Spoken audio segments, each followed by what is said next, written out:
The views expressed on Skeptically Speaking are not necessarily the views of this station, its affiliates, sponsors, or advertisers. Bring it on, the skeptics await your letter. Your call, tweet, homing, pigeon, whatever. Desiree Schell gonna raise a little hell, metaphorically that is. Cause we're skeptically speaking. Hello and welcome to Skeptically Speaking. I'm your host, Desiree Schell. This week we're taking science out of the lab and into everyday life.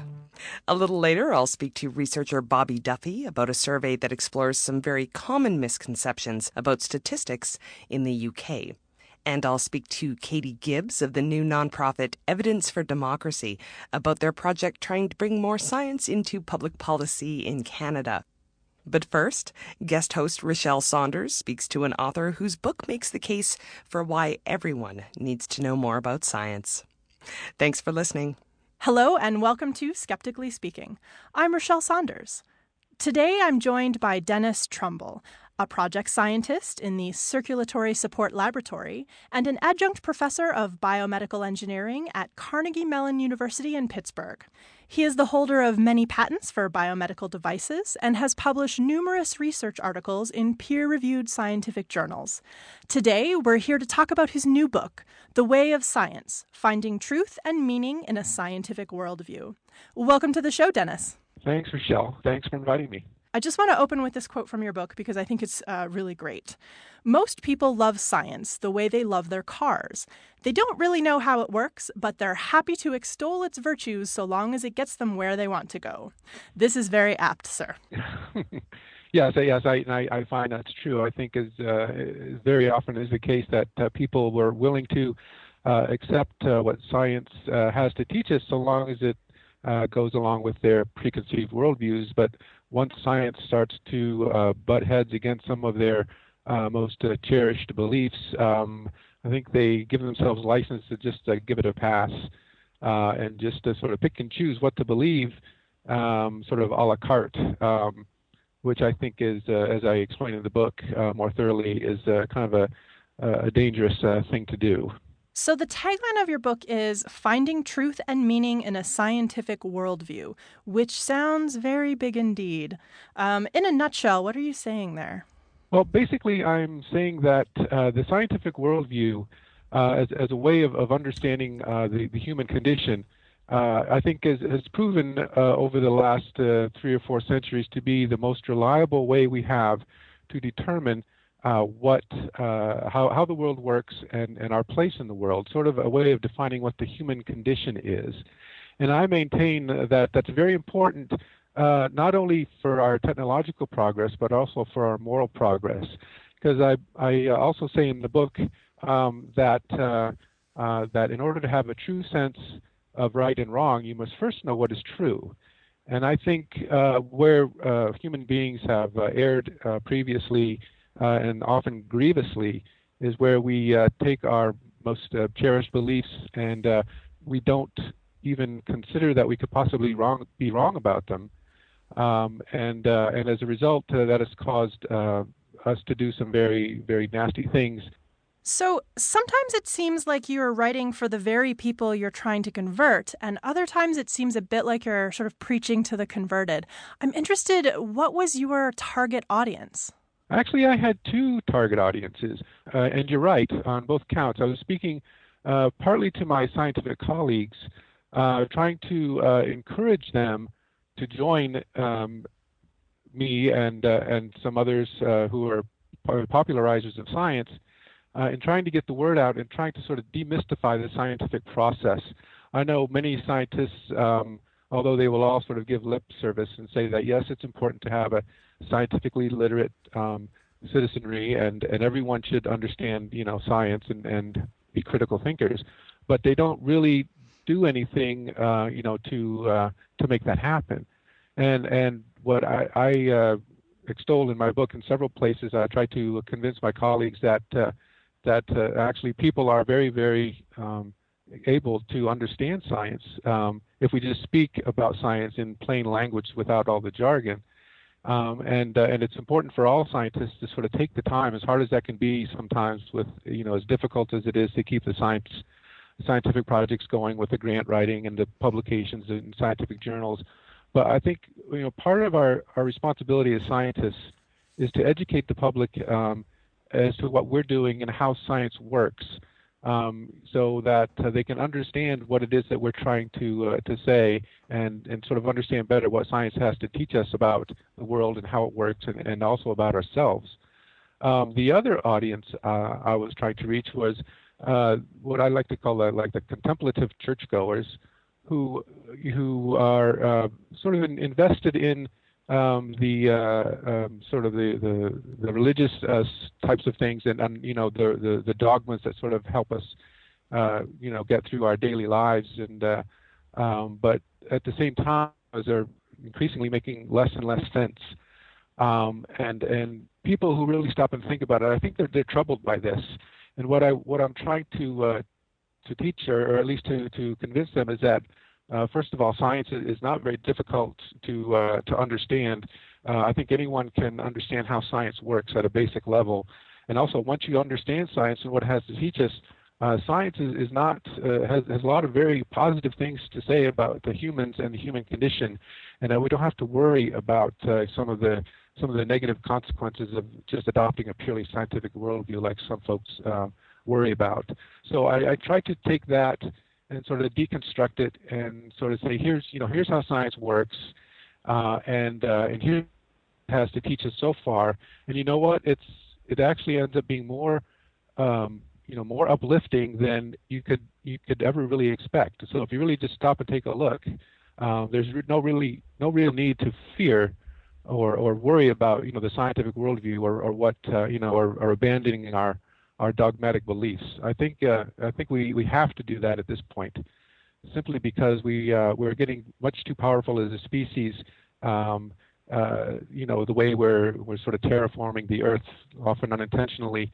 We need to adopt a scientific worldview across the board, so that we can start gaining consensus about these big problems that we need to solve. Well, we're never going to derive at any consensus as long as we are sort of camped in our different dogmatic, belief systems, which offer us no way to compromise between these dogmatic beliefs.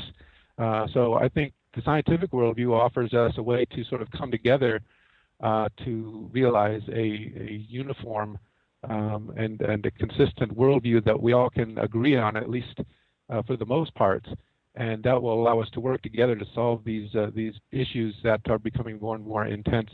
So in the book, you also make sure to point out there's a difference between knowing science and knowing the scientific process. What did you mean by that? Well, knowing the scientific process, science actually is a process. The scientific method is just a way of knowing things. The way we tend to teach science today, I can sort of understand how a lot of people get turned off, because science very often, and it has been described, especially in the United States, the scientific curriculum has sort of been described as a mile wide and an inch deep, which means that we tend to sort of portray science as a bunch of isolated facts to be memorized, and we don't really teach the students how those facts were gained, how we're able to sort of take these clues from nature and build them up into a cohesive worldview that makes sense. But instead of teaching them the process of science, which is really what science is all about. Science is a process. It's not an end in itself. It's always, it's a learning process. But if we just started teaching science as a bunch of facts to be memorized, that's not exactly the kind of way to inspire students to be scientists or to actually enjoy science. Because again, science really can't tell us anything with 100% certainty, because it's always, we can always get closer and closer to the truth as we build up evidence in support of a certain theory. However, theories, no matter how thoroughly we think they have been proven, they're always susceptible to falsification. So there is no such thing as scientific dogma, and I talk about this a couple of times in the book. Scientific dogma is a myth. It doesn't exist, because by definition, science is a process of learning. No matter how well a theory is proven, and I use the example of evolution. I talk a lot about evolution, especially in the first part of the book, as a way, in the context of describing how science works, because Darwin did such a marvelous job of taking the clues and assembling them and proving his hypothesis. But even evolution, which is probably as thoroughly validated a theory as there is in science, even then we have to admit that if something were to come along, some bit of evidence to cast doubt on it, and if over time more and more evidence were to be accumulated, we are in the business of finding out how the world works and how it really works. We're not wed to any particular worldview.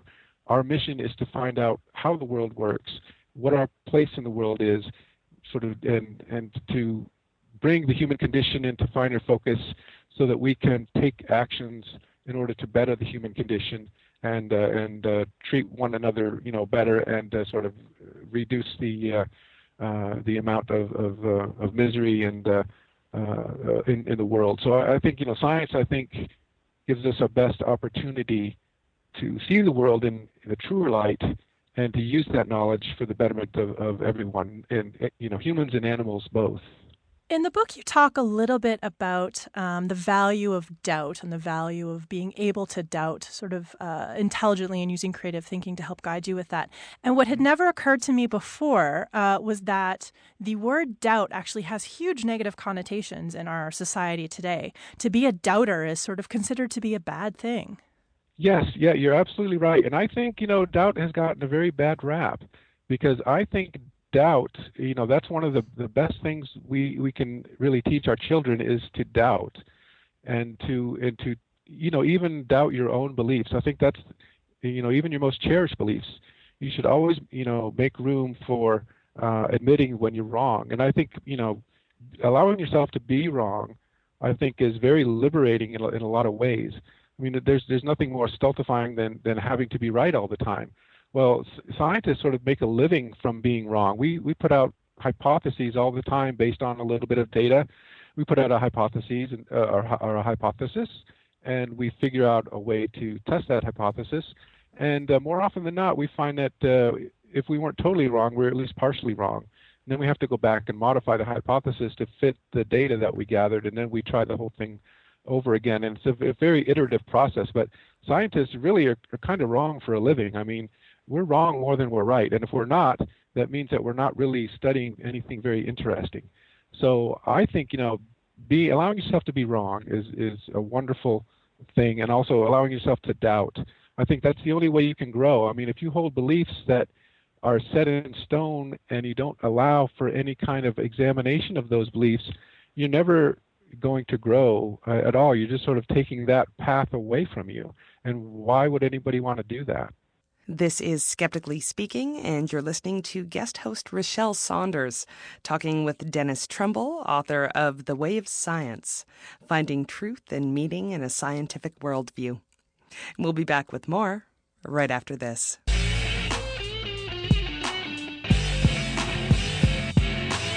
Skeptically Speaking is rebroadcast on a number of fine radio stations. To find out where Skeptically Speaking airs near you, to listen to past episodes, or download the weekly podcast, check out our website at skepticallyspeaking.com. While you're there, follow the links to connect with us on our Facebook page, our Twitter feed, or to subscribe to the show in iTunes. And now, back to the show. You're listening to Skeptically Speaking, and we're talking about the general public's perception to science and scientists with author Dennis Trumble, whose new book is called The Way of Science, Finding Truth and Meaning in a Scientific Worldview. In the section you have in your book where you talk about education and sort of when is the best time to start to impart the values of critical thinking and the ideas of critical thinking into kids, one of the things I couldn't help but think of myself was, that game that kids play when they're really little, where every time you say something, they say why, and then you tell them why, and they say why, and they just keep asking why and why until you finally kind of pull out your hair and go, because I said so. As adults and parents, we tend to shut down why. Yes, there's a part of me that wonders if yeah. that's kind of part of the problem a little bit. Right. Yeah, I mean, I have to admit, I did play that game a lot with my parents, and it drove them nuts, I'm sure, just as it does all parents. But you know what? I mean, I maintain that all children are natural-born scientists. And, you come in the world basically knowing nothing and taking in information, and you're trying to process it. And so, so in that sense, as soon as you start to be able to verbalize the first few years you're not verbalizing, you're just sort of taking it in and trying to make sense of it as best you can. And then when you start verbalizing, then you're trying to get those verbal cues. So I guess it's not surprising that children are always asking why. But I think that's just part of their natural inquisitiveness. And unfortunately, that's the kind of inquisitiveness that I think the way we teach science now tends to sort of, beat that out of them after a while. I think, as maddening as it can be, I think we really need to encourage children to ask why. Of course, there is a limit to, how far down the rabbit hole you can go with a certain line of questioning. But I would, just sort of advise folks to sort of be as patient as you can, because remember, your kids are just trying to figure things out. They really don't know. And they're just looking for clues. They're forming their own hypotheses, and they're collecting their own data. And so, so they're just bouncing their hypotheses off you and trying to get more information, more data. So I think that's a wonderful thing about little children. I mean, again, they're all just a bunch of natural-born scientists. They're really just trying to make sense of the world. And I think if everyone would just sort of hold on to that same kind of questioning, constant questioning, that would allow them to sort of grow throughout life, instead of sort of getting to a certain point in our teenage years or young adulthood where we figure, where we think we have it all figured out, and then we just stop and say, okay, this is the way the world works, and I'm not going to accept any other version now because this is the way I was taught, or this is the conclusion I've come to. It's like, no, you should never do that. You should always be questioning. You should always be re-examining things in order to, sort of at least double check and make sure that the beliefs that you do hold still make sense. And if not, you should be willing to change or at least modify them to adjust to the new information that you have. I mean, to me, that's just a part of growing as a human being and as a person. So I want to talk a little bit about how science and scientists in particular, are perceived by the general public. Your book takes time to consider this as well. You've even coined a phrase, geek mystique. What does that mean? Yes, the geek mystique, I sort of coined that to describe how scientists get a very, I would say, almost undeserved reputation for being a lot smarter than we really are. I mean, I explain in the book that, and I believe the chapter is called like confessing a murder, and I think this, which is based on something that Darwin once said about his theory, as he wrote a letter to Hooker about his theory, and he said it was like confessing a murder. And I thought, like confessing that scientists are not really any smarter than anybody else, it's sort of like confessing a murder, because scientists tend to benefit a lot from this reputation of ours. I mean, a lot of people give a lot of money to scientific organizations, and we get a lot of grant money to solve problems because people figure that we're smart enough to do it, and we're smart enough because we're smarter than them. But that has a negative side too, and the negative side is that a lot of people become intimidated by science, and they think science is something that only scientists can understand because they're so much smarter than we are. A great deal of effort to try to sort of take that myth and sort of demolish it, because in truth, we scientists, we really aren't any smarter than any other group of people you could name.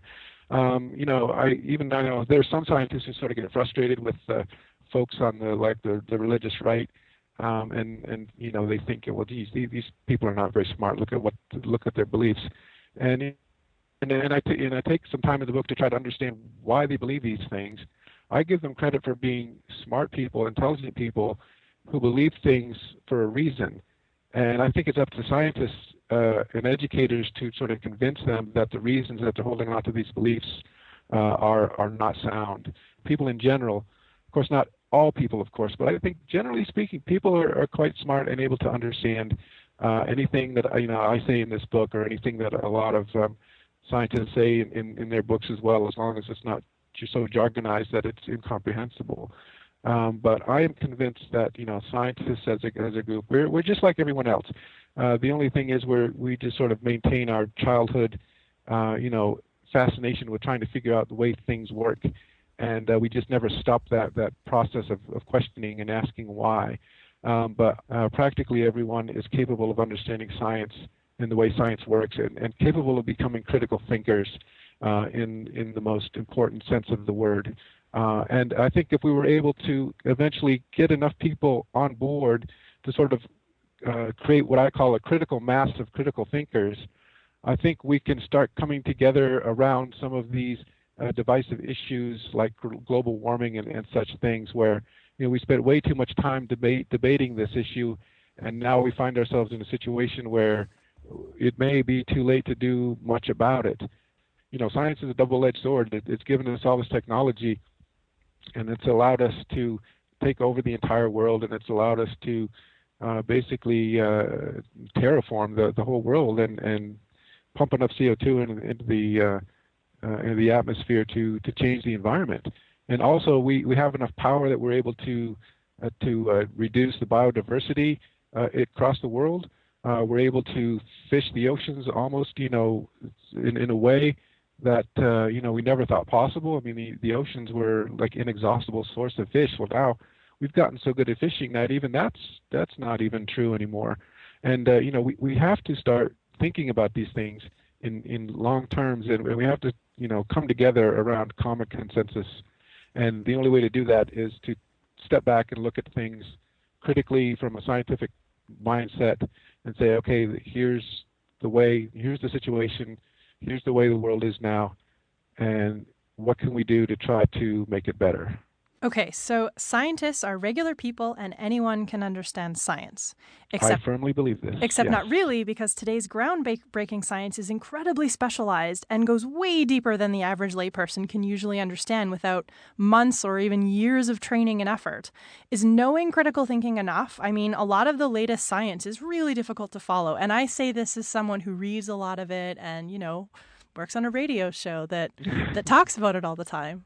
We know, Rachelle, that's true, but the scientists can't understand the other scientists who are not in their, area of expertise either. I mean, I would have just as much trouble as you, and I do, I'm sure, trying to understand reading papers from areas that are not in my area of expertise, because you're right, it is so very specialized. So scientists struggle with this as much as anyone does. Anything, outside of our own narrow area of expertise is something that we kind of, we just have to take a look at it, and we have to trust the people in that area of specialty, all the scientists, to police themselves, which they do through the peer review process, to make sure that all the information is on the up and up. And I do explain in the book why that is so important and why scientists are motivated to do just that.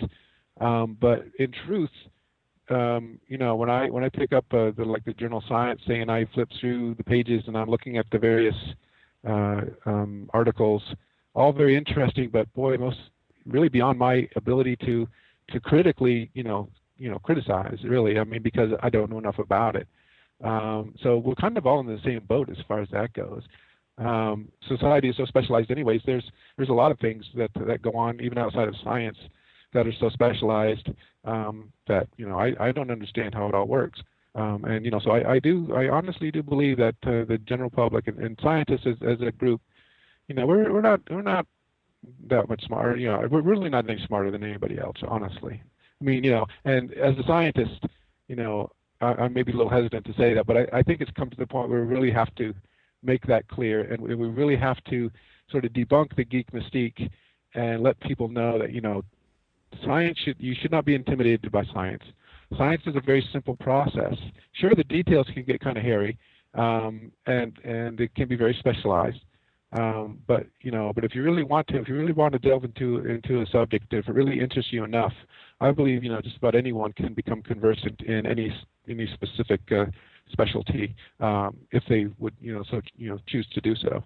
In most cases, the average kind of person on the street who can't understand the deep science, or who, I guess, can't isn't the word we're looking for here because it doesn't have to do with intelligence, but doesn't have the time to devote to understanding the science and has to kind of trust the scientific process and trust the scientist. Doesn't this kind of boil down to people just have to have faith in science?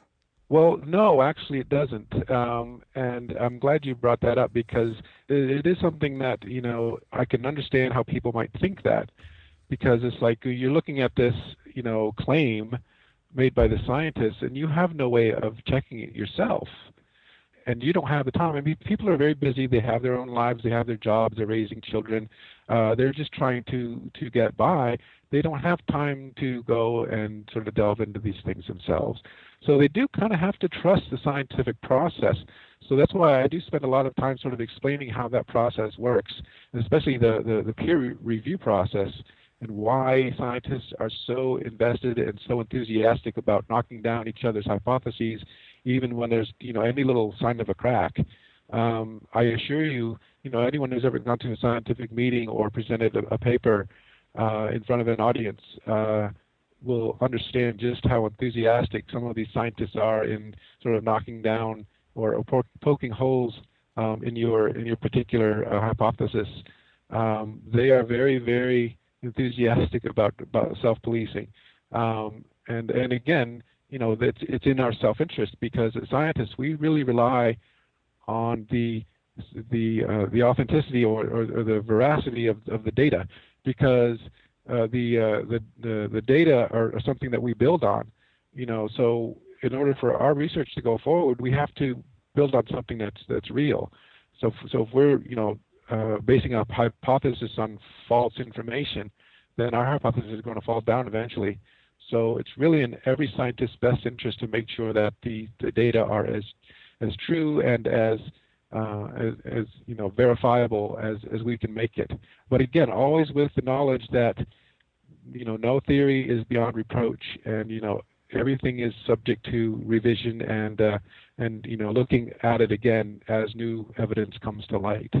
I know a lot of this confusion and frustration from a layperson comes from some extent from the media, because we read, this week we read, coffee will take years off your life. And next week we read, coffee extends your life by 10 years. And then the week after, coffee kills you again. And it's very confusing to try and make sense of this, because obviously we're not reading papers, but we get what we get mostly through the media. So how do we navigate that?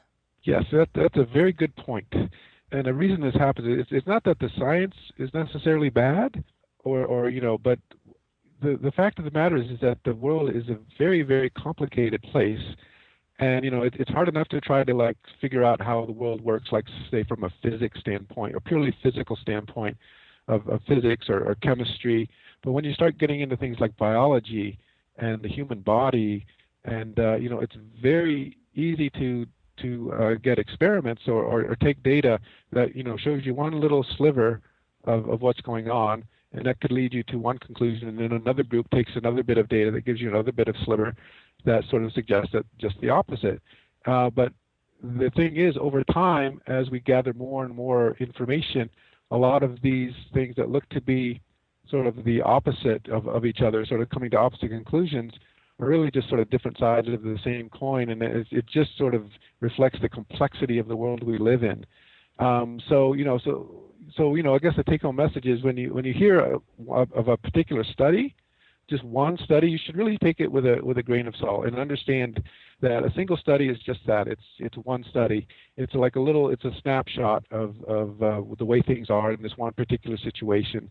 Maybe they tested something in a particular animal model, and maybe that animal model doesn't really truly reflect the human condition as much as the researchers think it does. But the take home is that these individual conclusions that come from individual studies, they might be right, they might be wrong, but chances are that they're just again they're not trying to say that this is absolutely true. They're saying based on this experiment and based on these data, this is a conclusion that we have tentatively put out. But understanding that it is, we can revise it as more data comes in. So we'll take a look at the experiments that sort of imply the opposite, and we'll keep compiling the information and compiling it, and eventually we'll come up with a better picture of how coffee really does affect the human body, and in what doses and in what there's so many variables. That's the thing. There are so many different things that affect the way, say, something like how coffee affects the human body. As when do you drink it? How much do you drink? What type? Just dozens and dozens of variables, and it depends on how you set up your experiment. So, and people really need to understand this. This is all part of being scientifically literate. So anyone who is scientifically literate will know not to take a single study as being the end, and that if two studies seem to conflict, it's not an indication that science is not working. It's actually an indication that science is working. And it's just, it's sort of like looking at science in the process of trying to come up with a cohesive, true understanding of what's really going on. And the fact of the matter is, when we're talking about the human body, it's so incredibly complex. It's going to take us a very long time to unravel a lot of what's going on inside the body, as we, put caffeine into it, or different drugs, or all kinds of different things. So I'm interested to get your perspective on this. A lot of modern science journalism isn't done in mainstream media anymore. There's a continuing movement to get science journalism. It's not a push. It just sort of is happening, I think, a bit organically, pushing towards blogs and specific websites. It's really moving online to kind of different spaces than necessarily the big newspapers or big broadcast media. Scientists are blogging about their work and their related work, partially as outreach, partially to discuss it with the rest of the scientific community. And a lot of it is really interesting as a science curious layperson to read, because a lot of it is pretty accessible. Is there a difference?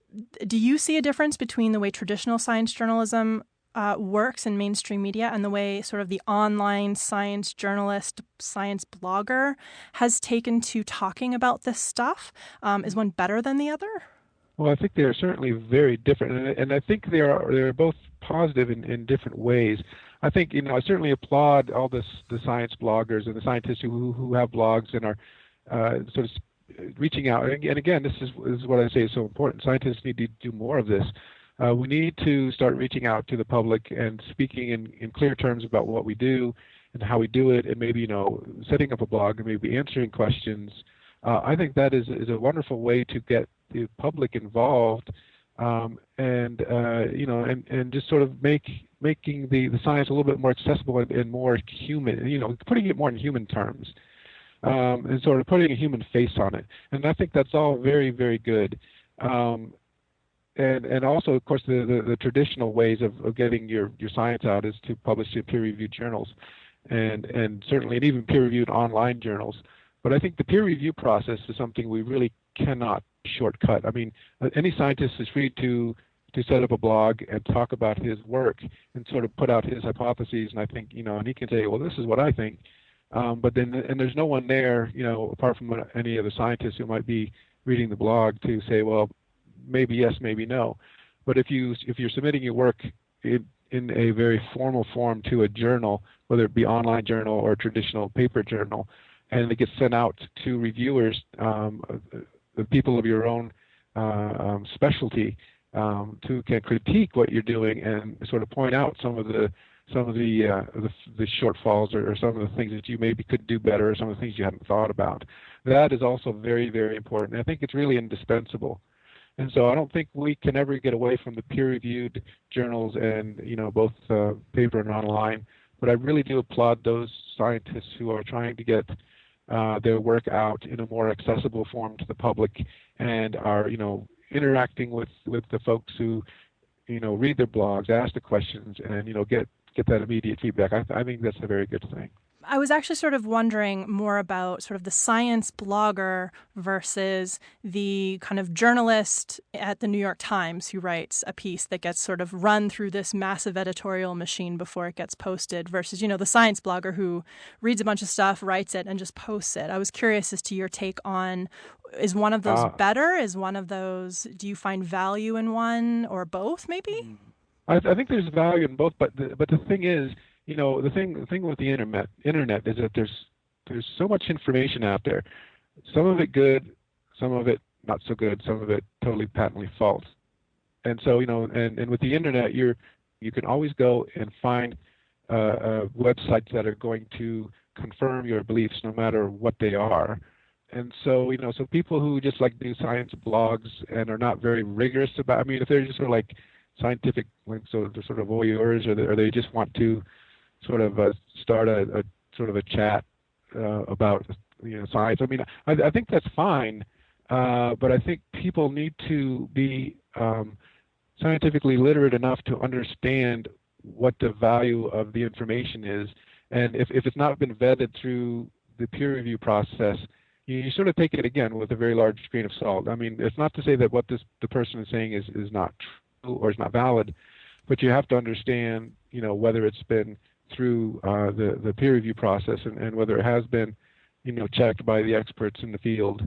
Because again, there's not too many of us who can.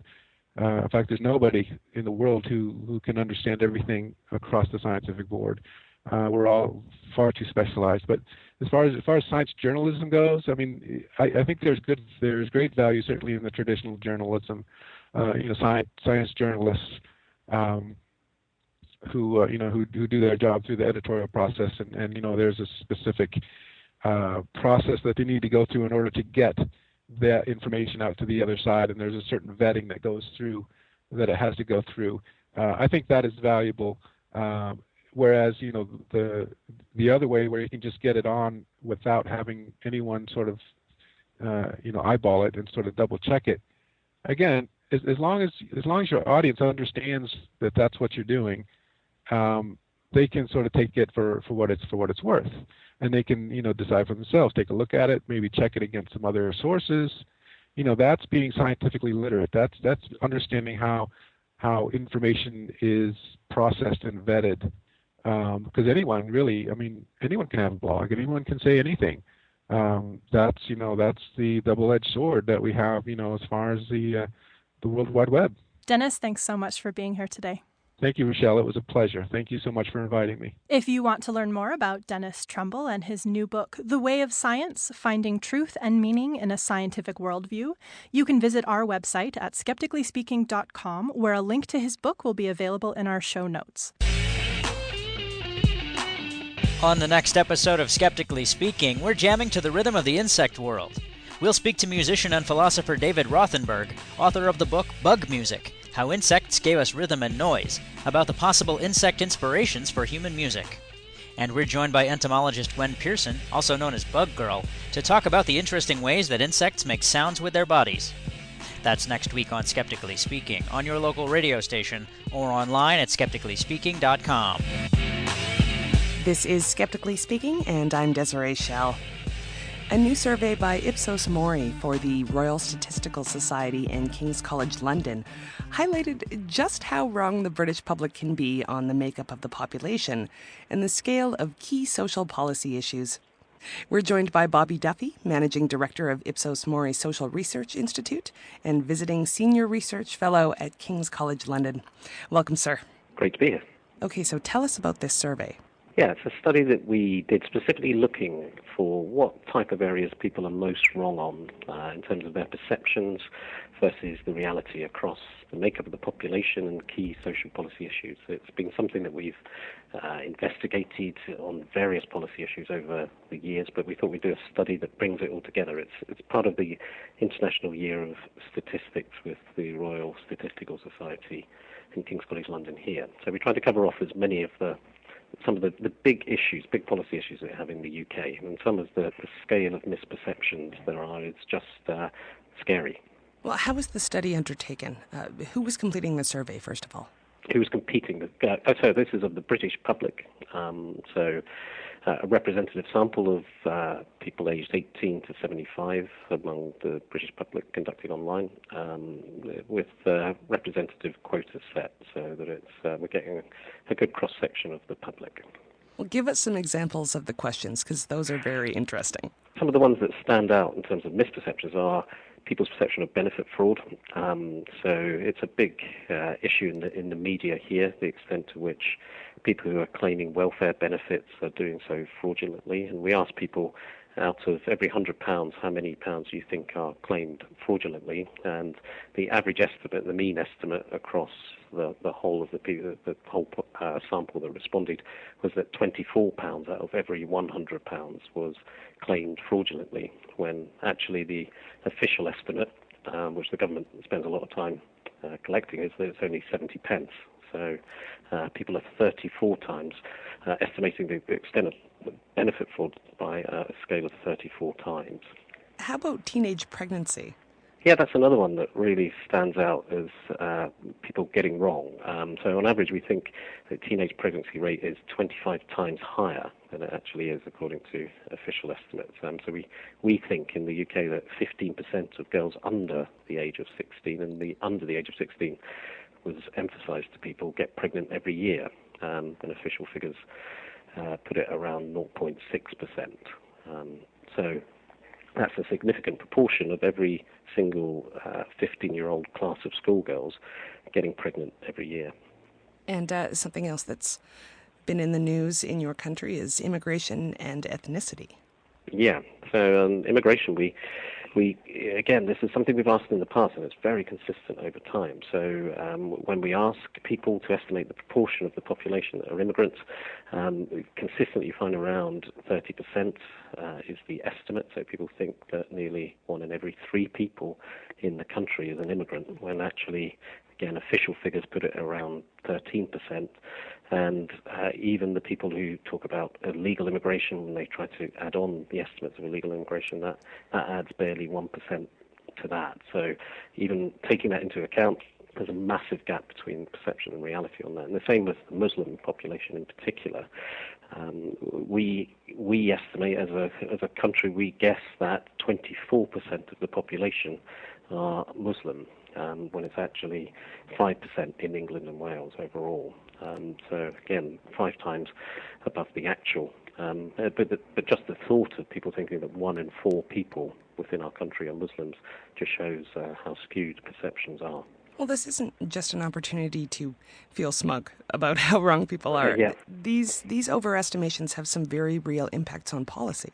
Yeah, they can do. I mean, that's why we're so interested in them, is if people have such wildly wrong perceptions of the extent of social issues or the extent of a population, then that will affect how much they call for policies to deal with that, and that will affect how politicians react and what they put into policy. So it is an important thing when you have these massive misperceptions. It has to be said there's something else going on here too, which again has been studied in academic circles, is you do get something called emotional innumeracy, which is people are partly wrong because they're trying to be accurate, but they just don't know the answer.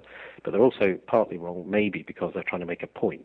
So whether they know it consciously or not, the fact that something worries them may affect how big a proportion of the population they think something is. So if they're worried about the proportion of Muslims in the population, then that kind of encourages people to overestimate it. So there's a complex interaction between what people estimate in these types of things and their concerns. One leads to the other, but there's a bit of it vice versa. And the unfortunate thing is this can also be manipulated by policymakers to support action on their own pet issues. Yeah, that's right. I think it was a terrible, vicious circle here of interaction between public media and politicians, where these types of stories and misperceptions are reinforced. I think we did some other work with Royal Statistical Society and King's College London, which looked at more people's understanding of statistics. And it's very clear from that, we did some experimental tests trying to see what people focus on in the information that they give you, but drawing on some social psychology theories. And it's very clear that the information that people remember is negative information. And we've seen that in experimental things in social psychology for a number of years. So it's quite easy to stoke up fear when you have those communications getting to people through the media, because people remember negative information and they focus much more on anecdote than hard facts. So then why are people so very wrong about these topics? As you said, is it just the emotional connotation? Well, I think there's probably four main explanations. That would be one of them, is that it's partly a reflection of their concerns. I think there's just simple measurement and definitional problems with some of this. When we ask people, they may not always be thinking about the same thing we are. So when we ask people about benefit fraud, some of the things that they count as benefit fraud in that £24 out of the 100 are not things that the government would count as fraud. So that includes people not having contributed tax in the past just because they've never had a job, say, or people having more children so that they can claim small benefit. That's not fraudulent, but it from people's perceptions, they think that's playing the system, and so they would be counting that as fraud in their minds. So we have those types of things. Then we do have like I say, those type of statistical literacy problems where people just don't understand or really struggle with very big and very small numbers. It's quite notable that where people are mostly wrong, it's to do with something that's either very big, like the extent of government spending on foreign aid, which people are very wrong about. They think it's much higher than it is, but that's because we are talking in billions of pounds or dollars. So it seems like a huge amount of money to them, so they struggle then to translate that into actually maybe a huge amount of money, but it's a very small proportion of the overall government spending. So that difficulty people have just with the pure numbers and the difference between rates and amounts is another group of explanations for it. Well, I'm going to assume that this level of wrongness probably exists in other countries as well. Yeah, we did a bit of international comparisons on it, not through this survey, but looking at previous ones. And interestingly, it's almost identical in the US on overestimation of immigration. We get very, very similar figures. And similar, there's a lot more work in the US on estimation of different ethnic minority groups. And again, very similar patterns to what we see in the UK. And immigration, there's a study that's brought together dozens of similar studies across Europe and other countries in the world, and no one underestimates the proportion of immigration. Every country overestimates it, some by a lot more than others, and the UK and the US are kind of grouped together with a few other countries as being most likely to overestimate. But every single country is in the same direction. So thoughts about what to do about this then, either from an individual perspective or broader? Yeah, I think what you need to decide what the cause is before you decide what you're going to do. And I think, unfortunately, it's probably a mix of all these things, of people reflecting their concerns back, of people having trouble with numbers, of the media impact, of the kind of social psychology, behavioral science aspects of things where people don't think through these things logically. So you need to have a range of responses because it's a range of causes. I think as a starting point, having some focus on statistical literacy among children, greater focus on that in our education systems is important. And that's not so much about the theory of maths and all of those statistical aspects, but it's trying to get kids excited about applying that type of thinking to real-world problems. Too much of our math teaching in the UK, at least, is theoretical. Getting some of that statistical thinking applied at an early age is very important. But then alongside that, we do need a greater focus on the misuse of data by politicians and the media. We've got various activities here around people auditing the use of statistics and pulling people up when they're misusing them. That doesn't mean just lying about them. It means not giving an idea that this may be happening, but it's very rare, so you shouldn't really be worrying about it. And so there's some good examples of that, but that just needs to be beefed up. We need to see more of that. We can nowadays with the technology that we have through internet and other social media approaches to actually push that out to people a bit more. But even so, that's always going to be difficult. It's not going to reach everyone. But maybe technology does give us a better ability now to have more deliberative type discussions with people where you're actually providing them with more information through online forums and getting their reaction to that rather than just taking their responses from knee-jerk reactions to what they see in the media.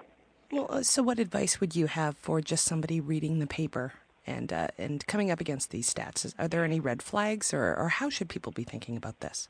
Yeah, it's so difficult because it is in a Daniel Kahneman type way. We have system 1 and system 2 thinking. It's very hard to turn off your system 1 because you react to the anecdote on these types of things. And I guess that's for all of us to just try to step back from the anecdote which grabs our attention and think actually how realistic and how prevalent is this going to be? Not just does it exist, but actually is it a serious issue that's at scale within society rather than a one-off. That's the key thing is, yes, this may be true, but is it widespread and important?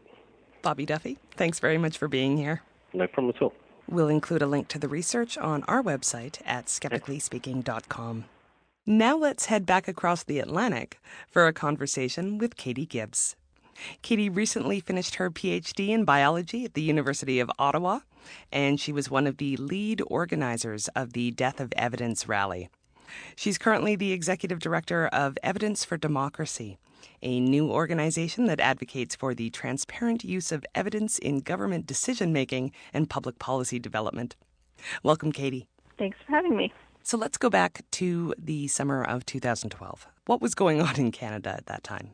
Well, the Harper government had recently announced their first omnibus budget bill, and in that bill there had been a whole slew of funding changes for science, as well as changes to legislation that really, in our mind, reduced the amount of science and evidence that was needed in that legislation for decision making. As well, they had recently announced that they were removing funding for the experimental lakes area. Right. So all of those things, I think, really created a point where the science community that I was involved with, kind of felt like we needed to do something. And, this had fallen on the heels of other things like getting rid of the mandatory long-form census that we were really upset about. But then this one, all of the changes in the omnibus budget bill really brought it to a head. And if anyone out there needs more examples of awful, check out my interview with John Dupuy on episode 221. That's 221. That's the War on Science episode, and it is fairly horrifying. So, yeah, there's a very long list. Very, very long list. So, of course, your response was the Death of Evidence rally. So what was that? Well, so, it's actually really interesting. Most of the scientists that I knew at the University of Ottawa were very much, afraid of any kind of advocacy. They really did kind of feel that scientists, should just kind of stick to the labs and do their work. And it was interesting to see the shift in their mind when all of these things were happening. They really seemed to come to the conclusion that if scientists don't speak up about what's going on, nobody else is going to. We're the ones who really understand the impacts of these changes.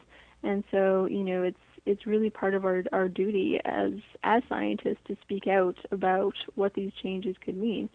So, it started over beers on a Friday, as the best things do. Yeah, exactly.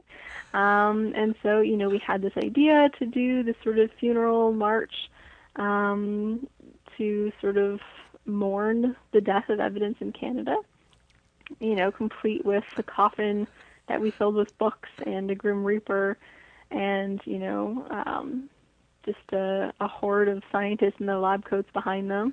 So, we marched a few blocks through downtown Ottawa, and, the turnout was incredible. We had expected maybe 500 people, and, the estimates were between 2,000 and 4,000 people. So, the turnout was really great.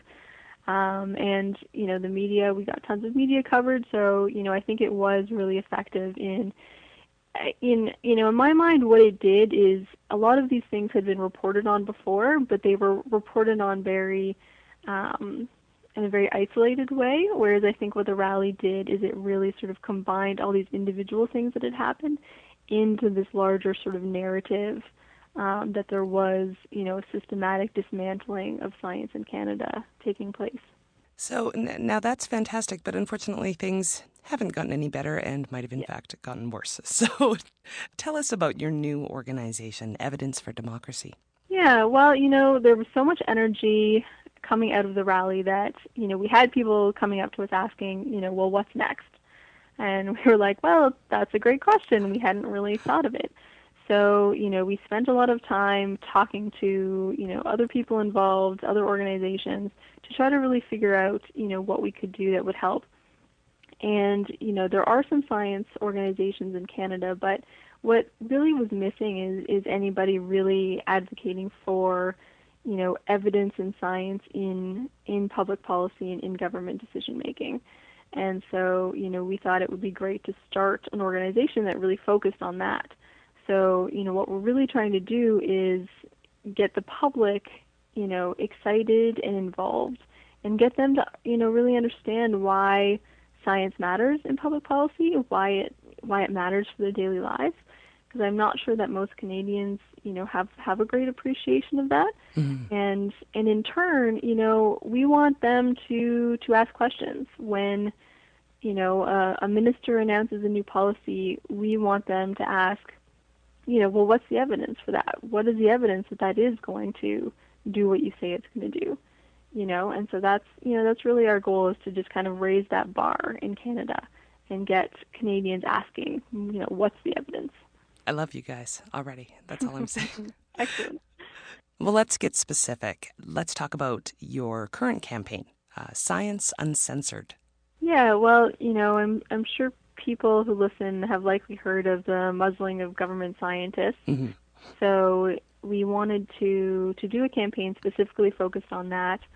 I think that, this is really concerning. It's not just, this issue in my mind goes way beyond science. It's really an affront to our democracy in my mind. We think part of evidence-based decision-making really means having a public that knows all the facts and is informed and engaged, and that enables them to be able to make better decisions. And, what we've seen is systematic changes to the communication policies in government that really prohibit scientists from talking to the media.